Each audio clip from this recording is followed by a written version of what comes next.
एक ही गुरु के पास शिक्षा प्राप्त करने वाले सारे शिष्य एक समान विद्या प्राप्त नहीं कर पाते।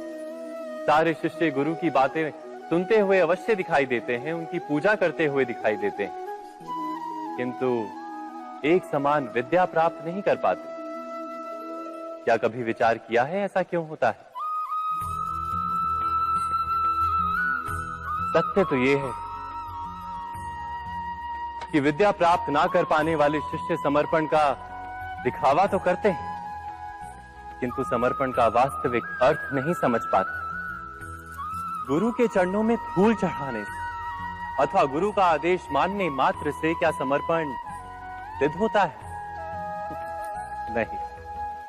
समर्पण का वास्तविक अर्थ है जब गुरु के प्रति मन में कोई संदेह ना रहे, गुरु के मुख से आदेश निकले उससे पूर्व शिष्य उस कार्य को पूरा कर दे।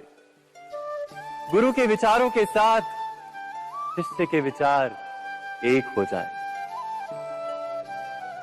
शिष्य जब तक अपने गुरु में ब्रह्मा विष्णु महेश इनके रूप ना देख ले, तब तक उसका समर्पण सत्य नहीं। वास्तव में समर्पण किसी कार्य का नाम नहीं, समर्पण तो हृदय की भावना और मन की स्थिति का नाम है। अर्थात हमारे अज्ञान में क्या दोष केवल हमारे मन का नहीं? स्वयं विचार कीजिए।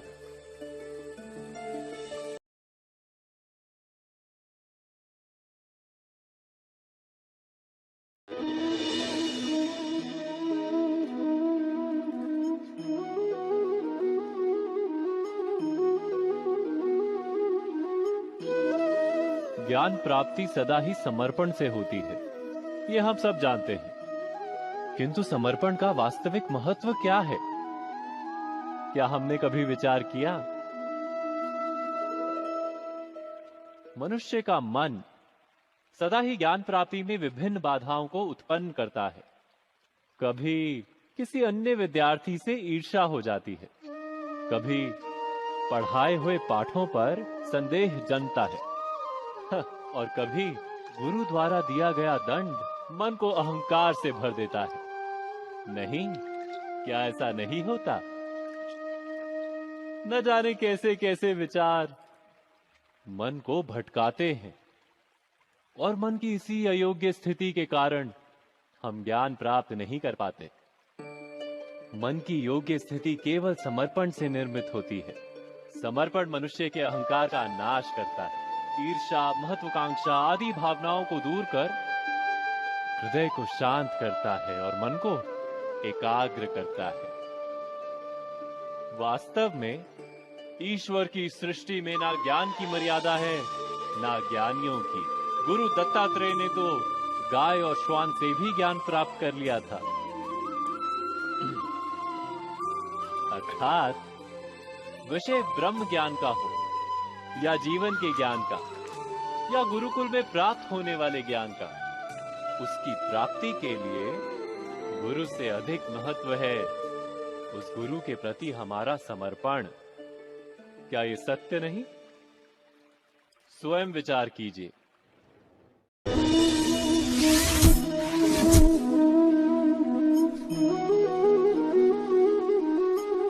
श्रेष्ठता का क्या अर्थ है? श्रेष्ठता का अर्थ है दूसरों से अधिक ज्ञान प्राप्त करना। अर्थात मूल्य इस बात का नहीं कि स्वयं कितना ज्ञान प्राप्त किया, मूल्य इस बात का है कि प्राप्त किया हुआ ज्ञान अन्य लोगों से कितना अधिक है। अर्थात श्रेष्ठता की इच्छा ज्ञान प्राप्ति को भी एक स्पर्धा बना देती है, और स्पर्धा में विजय अंतिम कब होती है?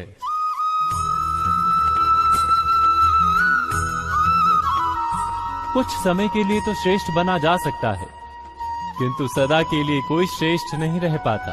फिर वही असंतोष, पीड़ा और संघर्ष जन्म लेता है। किंतु श्रेष्ठ बनने के बदले यदि उत्तम बनने का प्रयत्न करें तो क्या होगा?